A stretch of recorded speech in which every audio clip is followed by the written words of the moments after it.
what's going on, guys? John Sanders here. Let me just switch screens real quick, and let me switch screens again. Oh my God! I hope you guys can see me. Let me know if you can see me in the comment section. Because if you can, maybe I have something in my teeth. I don't know. Let me try resetting the camera real quick. Camera. Let me see. How about that button? There we go. All right. I think that's good. I think you guys can see me. I think I'm good to go. All right, man, this thing is like so hiccupy lately, dude. All right, what's going on, you guys? We had a weekend full of games. If you were there, thank you for being there because we only had a few players per team, but we had enough to play in the games. That's how it is all year long, and it'll be like that until we get, honestly, until we get the right type of people. And it doesn't mean we're gonna get better players. It doesn't even mean that we're going to get, I guess, the word dedicated, because people are dedicated. People do want it. It's just that, their lives aren't built in a way to sustain, true dedication that will give you results. All right, because they have other things to do in life, and they have other wants, and it happens. Maybe they have 8 kids in the family and they have to bounce around from sport to sport. Maybe they just get tired of one thing at a time, and everyone's just different. So take it as it is for right now, and take it as a blessing in disguise, because you guys get so much more playing time because you're there. You're there and they're not. This is a fantastic thing to occur because, again, you get all the stuff. Now, I do know that how great it is to have a team. Right? To have a team, right? It's not all about you, right? It's not all about you getting better. You want a team so you can feel like a part of something, which is why we build all this stuff in the first place, right? So because people enjoy the sport because it's a team sport, right? So I do understand that, but at the same time, you kind of want to be on the best team possible. So this is your developmental time. That will be your relishing time. So you can't really have both. So if you want to be a millionaire, let's say, your school life needs to be one thing, and then your millionaire life needs to be the other thing. Right? Unless you're just born into being a millionaire, chances are you're gonna have to work to become that. Right? So you can't really just enjoy both ends of it, unless you happen to enjoy hard work, which will make it even easier to become a millionaire. So I know that's rather confusing, but just keep in mind that it's alright. People don't show up. It's not like you failed anything or you're part of a failing group. It's actually a really, really good thing because you get more playing time. With that said, we did have a few issues this weekend. One with all the puberty kids, and I talked to them about that, all the 8th graders. All right, y'all just calm down and get through it, okay? I mean, I love calling a spade and bringing to light what it is. All right, because, dude, they're going through stuff. But if you make people aware of stuff, I believe that it helps.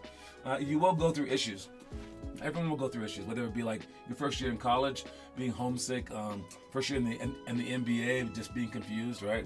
Or even your time right now as a 4th grader, an 8th grader, or a 12th grader. You will go through issues that are very, very common through people that have been in the same spot as you. You have to make sure that when you hit those times, you one, believe in that issue. I understand that it is an actual thing, and then 2, make sure that you don't fall prey to that exact issue. Don't become a statistic.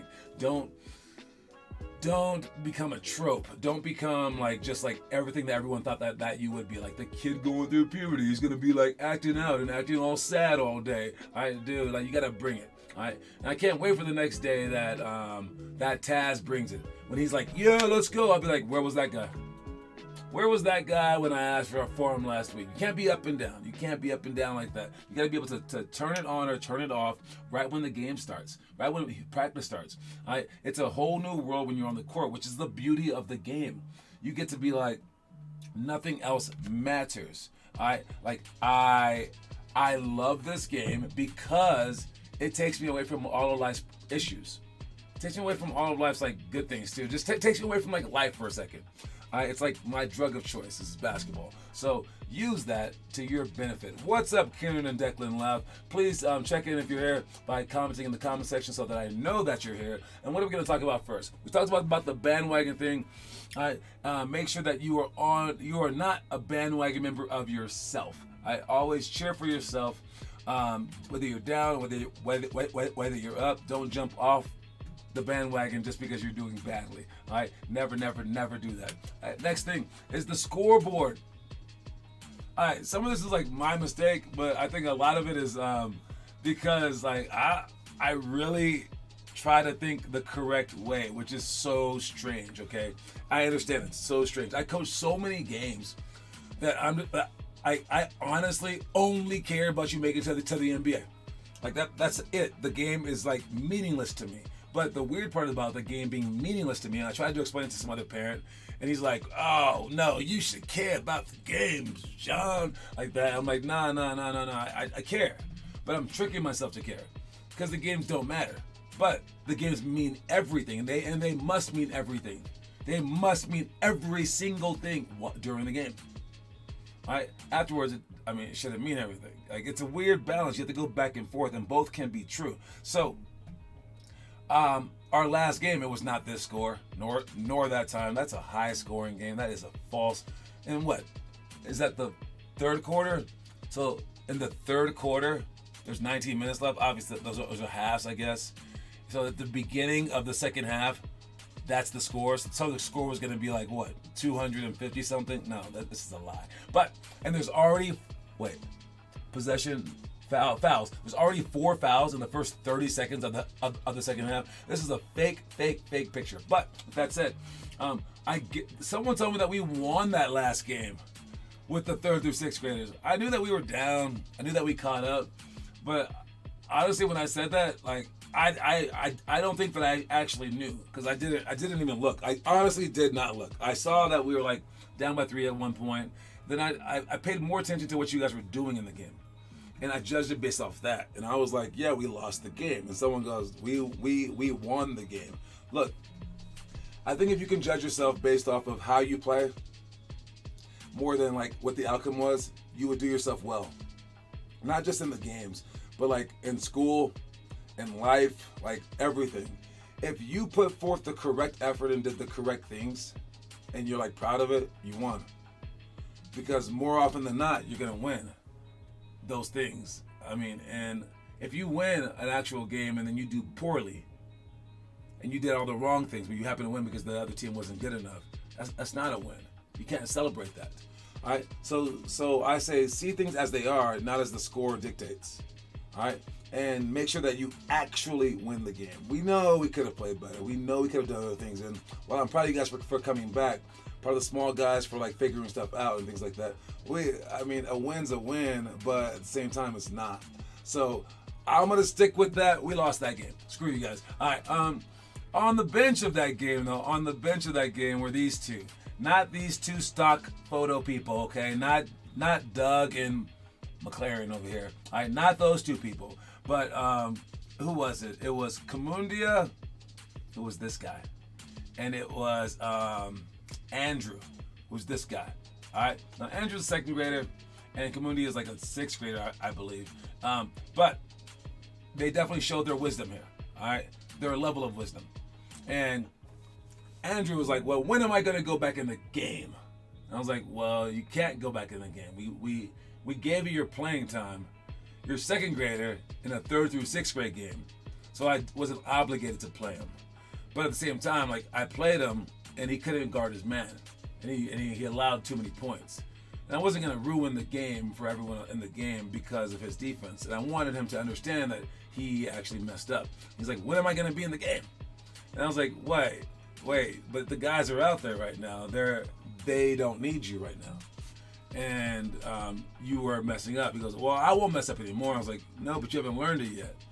So he was kind of confused by that philosophy. And I was like, "Do you not care? Do you not care about them?"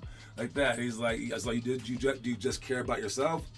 And then Kamundia looks over at him. And Kamundia probably played just as many minutes because he was struggling too. But he said, he goes, "We wouldn't even be in this game without Teo, without Kiernan, without Manny." And he goes, like, we wouldn't even be in this game. We need to thank them for their effort. And I was like, whoa. And I was thinking, okay, well, that's a little too much the opposite way. And I only think that because, again, I focus on development. All right? And I think his attitude is perfect for a team. But I wouldn't consider ourselves as having a team. Because a team is like, again, gunning for the wins. They're gunning for the things that make you win the game, like that, right? And I still want everyone to get better. So that attitude, sadly, doesn't really make you better. But once you get on a team, and it's like your high school team, college team, or whatever, just know that you're not going to get better during the school year. You're not going to get better during the regular season. Unless you're like a special person who's going to work extra, but that's like really hard because you might even get injured because of the extra energy that you're putting into it. So just understand that. Most people do not get better for like 5 months at a time. All right, even in the NBA, because it's just too big a workload for your body. All right, but with that said, like, he has the perfect attitude for a team, and it's whoever needs to be out there is out there. And I think to develop that attitude, I don't think that takes too much. Honestly, I think it just takes a good coach to talk to you the right way, and I think that that's done. So I don't think you need to develop that, which is why I don't consider that a part of development. So I don't think that there's too much of a place for that. Even though it's a great line of thinking, it's great teamwork. He's a kind kid, Kamundia. But at the same time, I want you guys kind of thinking like Andrew, but when I put you back into your place, you have to take it. Because it is what it is. All right, like you were messing up the game, you got to figure that out, and hopefully that makes you figure it out even faster. Where you're like, dude, I wanted to play like that. So if it happens to happen to you, I'll always give kids playing time. I've never sat a kid for the whole game ever. All right, but if that happens to you, make sure that you take it and you figure it out. And everyone's been sat. All right, even Kieran and Manny and Taylor have been sat, right? But, that was like random, and I think that they all handled it very, very well. But probably because it was their first freaking time being sat ever. But they all handled it pretty well. But out of those two guys, make sure that you understand the difference between being a great teammate and one day becoming a great player. And sometimes they're two different things, which is so hard to say. So hard to say. I always wanted to be a great teammate, but I did that stuff I said that stuff out loud, but I didn't think that stuff on the inside. I was like, yo, give me my time. But all right, so that's that. Very, very confusing topic. I understand, but it is what it is. Next thing, we talked about this on Sunday in our weekly talk. All right. How much money would you pay to be an NBA player? How much money would you pay to be an NBA player? And whatever the price is, think about how much money would an adult pay to be you as a kid. I bet you the number's higher because you guys have time on your side. All right, so understand that as jealous as you guys are of NBA players, adults like us, we are jealous of you guys as just kids because NBA players, they have all the millions, right? They have all the stuff that you want, right? They have all the clout. But nah, man, you guys have all the time to become anything that you want. So while those NBA players, you're looking at them like, dude, you make $1 million, Ben Simmons. Go work out, dog. We're looking at y'all the same way. We're like, you have 1,000,000 years, or 10 years at least. Go work out. And we're looking at you like you're a billionaire because you're a second grader. Like, dude, you have the whole world in your hands. Why aren't you making the most of it? So everything that you think about the lazy NBA player, we think about you when you're lazy. We're like, what are you doing wasting this precious time, right? So understand how valuable or how much value you have. How much value is in like who you are as a human being and like where you are in your life. Because I'll tell you, I would pay it. I would pay that money to be you guys again. Maybe not the 8th graders because you guys are going through puberty, but everyone else. This one right here, it's a reaction, okay? A plus B equals bubbly sauce, all right? The bubbles, it's a reaction, okay? All we can do is give you the formula. And the formula comes in the way of this book and our workouts and some other things. But this reaction is unpredictable. Because there's something that will get added right before this arrow. All right? Yeah. Or I'll call everything A. Everything that we offer is A. The book, the workouts, the games, that's A. B is you. And this reaction where it's like, oh yeah, we got the NBA player on our hands, or oh no, we ruined his life. The only different variable is this one. That's you. Sometimes this will work with this person, sometimes it won't. All we can do is give you is perfect A. We can't really change B. So is our program gonna work for everyone? It won't. It worked for Steph Curry, but almost any program would work for Steph Curry. You give Steph Curry a dang Z right here, he's like, oh, NBA. A Y, NBA, right? Whatever works. He's just like, give me anything. You can yell at me, you can kick me, you can shoot, like open the gym, not open the gym. I'm gonna figure it out because I'm Steph Curry, all right? But what is your formula? All right, can you just mix anything to go with you? All right, can we speak to you any kind of way or give you any kind of adversity or not give you any kind of adversity? What happens? And I've just noticed that we say the same exact words to some kids, and it creates magic. And we get this kid just like, oh, he's working out every freaking day, he's doing this. And it's just like, wow, I really said it correctly. And then the very next year, I do it to some other kid, and he just does nothing. And after a while, I'm like, that's not me, dude. That's this B right here, man. It's this B. It's this B, and he ain't doing nothing. This B ain't doing nothing. My A has stayed constant. This B is what's changing and whether it's giving me a reaction or not. So make sure that you guys are the best possible B that you can be so that you can create a genuine reaction. So it's how you react. How are you reacting to all this stuff? All right, make sure that you're reacting well. What's up, Caleb? I see you in the comment section, man. All right, that's it for the talky talk. And let's move on to the quotey quote. All right, move on. That's it. Let's move on. I don't even know what I just said, but yeah, that's crazy. Yes, the quote of the day is to move on. All right, no matter how sad you are, no matter how happy you are, after 5 minutes after the game, after 5 minutes of being sad, 5 minutes of being happy, move on. Next thing. All right, there's turnover in the game. It happened. You can't go back in time. We don't have time machines yet. We are developing them. They are not existing yet. If they did exist ever in the future, they would probably already be back here in time, so it's probably never going to happen. All right, move on. All right, move on. It's time to move on. You can't dwell on the past. Whether you made 10 threes or you missed 10 threes, you can't be dwelling on it being like, yo, remember when I made those 10 threes? Like, shut up, dude. Next play. All right, or like, oh my God, I feel like the worst player of the entire. Well, shut up, move on, next play. All right, move on. And if you can do that, you can be great. That's the quote of the day. Move on. Our itinerary, stuff that we're doing in the future: twist passes, no look passes, one-on-one defense only.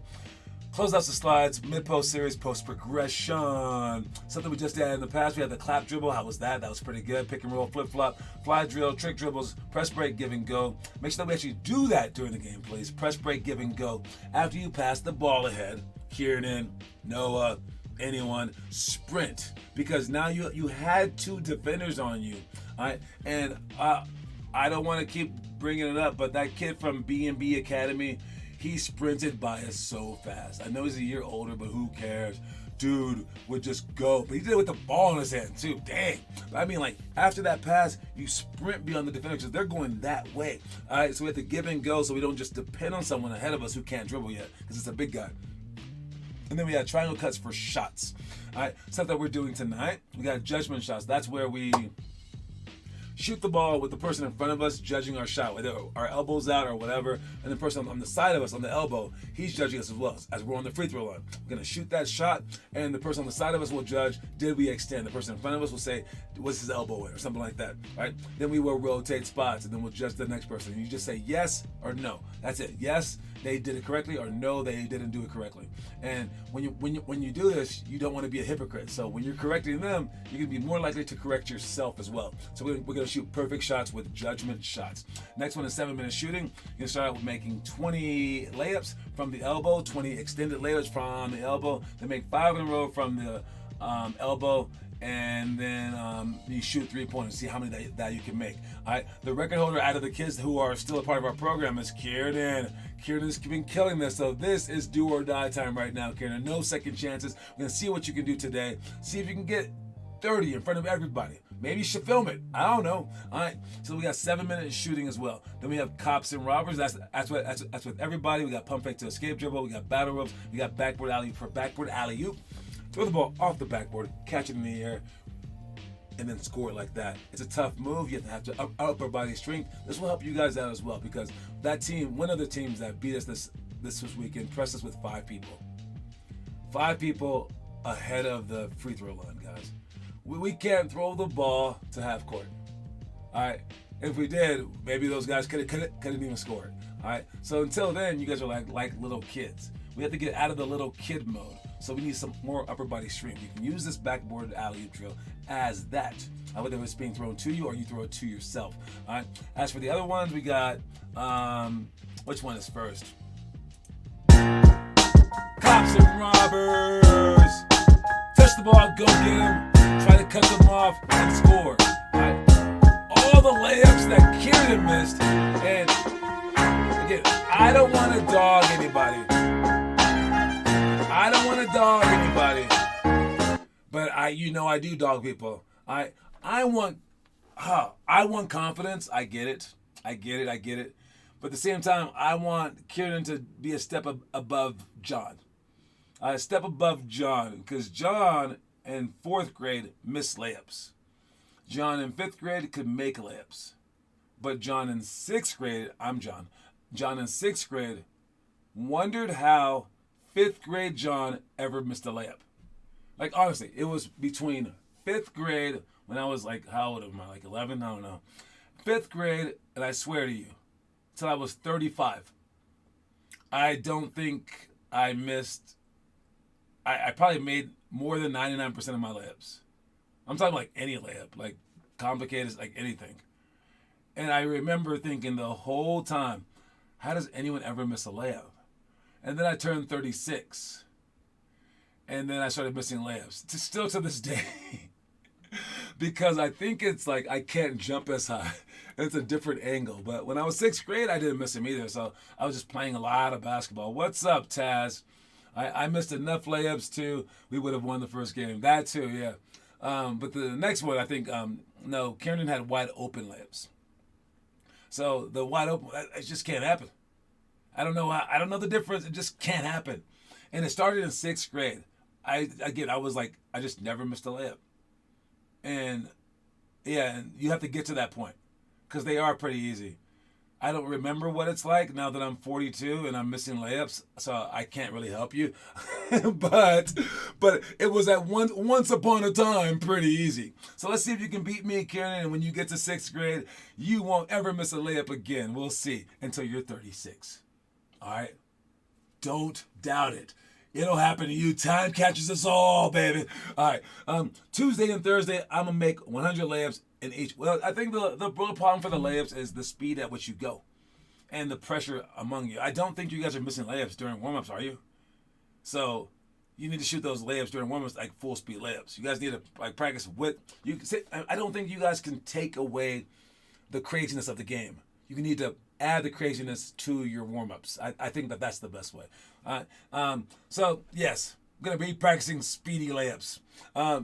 Next one, got pump fake to escape dribble. Spin it out to yourself, pump fake, stay low, not high. Stay low, then pop up. All right, there should be 1, 2, with your left, right each time. Left, right, pump fake, boom, boom, boom. Step out and shoot that shot. Last one is battle ropes. So battle ropes will be a part of it.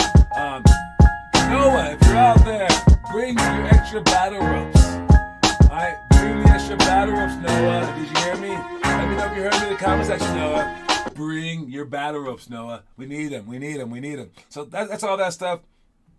Let's move on to the homework. See who's been posting homework. Has anyone been posting homework? Let me see. We got Caleb. Nice job. Joy, triple cross repeat. 50 night push-ups by Caleb. All right. Matt Bird. Oh, we got Bird. Huxley Bird. He was sick yesterday. Couldn't play in the game, but he's going to post some homework today. We got Nastro by Weston. What happened to all of Noah's stuff? Did Noah post this weekend? Is Noah still on the NBA kick that he said, I do that every single time. That's all that I do. I'm perfect. Thank you, Taz. All right. Is anyone posting like that? Is anyone trying to keep up with the NBA thing? Try for a week. It's fun. But if you're doing it for the whole month, don't forget to post your monthly update to see how many nationals that you have to run, things like that. That's the hardest thing ever. But again, don't forget, I suggest that you do not do that. All right, let's check the story of the day.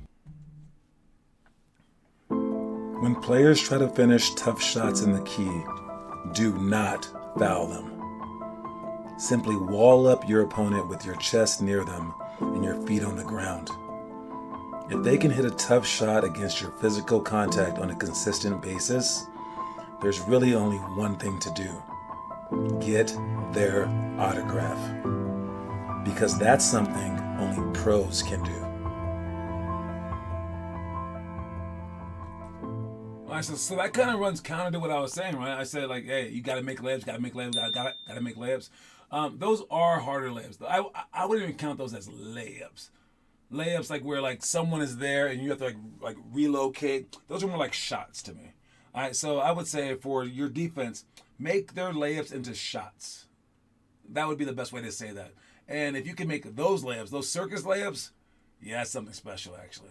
So yeah, I wouldn't say I always made the circus layups. Nah. I try not to even shoot those, actually. Those are tough shots. But no, like a layup versus a circus layup. When they put their wall, where they jump to your strong side and put the wall up, dude, that's a hard shot. Make them make those shots. Manny fouled a couple people on those shots. So don't give them those. You guys let that dude go straight with his right hand. Every single time, right hand. I know he was scary to stand in front of him. Just make him step on his right hand side. Make him go the other way.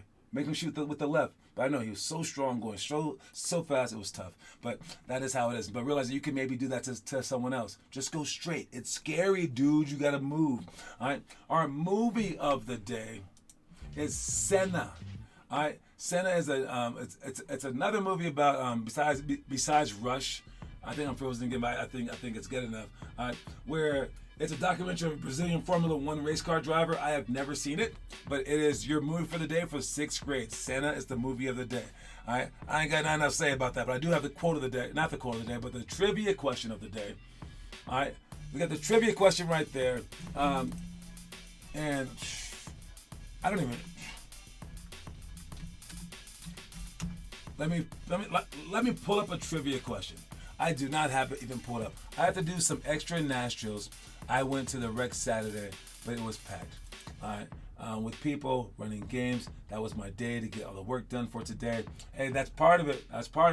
You can say I didn't make the NBA because there were people at the rec center. All right, or you can figure it out. Here's the question for the day. All right, trivia question today is for Team Canada. Steve Nash wore what number? That's the question for the day. For Team Canada, what number did Steve Nash wear? I do not know this, but I'm going to guess. Maybe that. Let's see if I was right. I don't even know if I'm right. I was wrong. Oh, man. Caleb's at 2. Kieran's at 3. Who can guess? For Team Canada, what number does Steve Nash wear? That is the number. Oh, Taz guessed 9. Nice job. I guessed 13. I just threw that out there. I don't know why.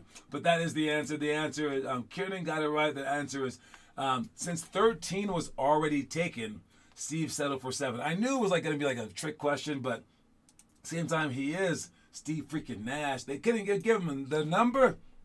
It's cold-blooded, guys. Cold-blooded. So yes, Kieran, Declan Louth got it. Last thing for us is the freaking Chicago Bulls. Now I'm on record saying I love this team. All right, and they have only broken my heart. All right, I grew up an LA Laker fan, and it hurts me to say that I was trying to go for the Bulls. But once they started assembling this team, I was like, yo, Zach LaVine ain't bad. Like, he blows up sometimes. DeMar DeRozan's pretty dope. He's from LA, so I get back credits like that. All right? Then they had, freaking, LaMelo, and they got whatever his name is, Vucevic, maybe, something like that. All right? They have an all-star team of players. How are they not good? And it's not like they have selfish players. They got dudes that are kind of keyed in. I don't know. They have, decent team guys that are willing to be role players or superstars or whatever, and they suck all the time. I know that they're in Chicago, so maybe the limelight's too much for them. I'm thinking it's some kind of team dynamic. Now the teams change from year to year, but they still suck. Someone on that team is a cancer. Something's going on. And what is it? What is it? Now they don't have LaMelo for the years. Is it LaMelo or Lonzo? It's Lonzo, sorry. And it's just crazy to me that this team can't be good. So they're not going to be good this year either. They're not going to be good this year. All right, but it's just crazy. So, what are you adding to the team? What are you bringing to the team? Make sure that you're bringing it. All right, and don't forget that the quote of the day, you guys, is move on. I'll see you guys tonight in Broomfield. That's the only work that we have tonight. So Monday night, I'll see you guys there. Make sure you guys show up on time. Make sure you guys work your hardest and keep posting all the homework. We'll see y'all soon. Cue my music so I can get out. Wait, what do we got in the comment section? Injured. No, it's not. Even when he wasn't injured, they weren't good. I don't know, man. I don't know, dude. I just don't know, man. But yeah, that's just what I think. Peace, guys.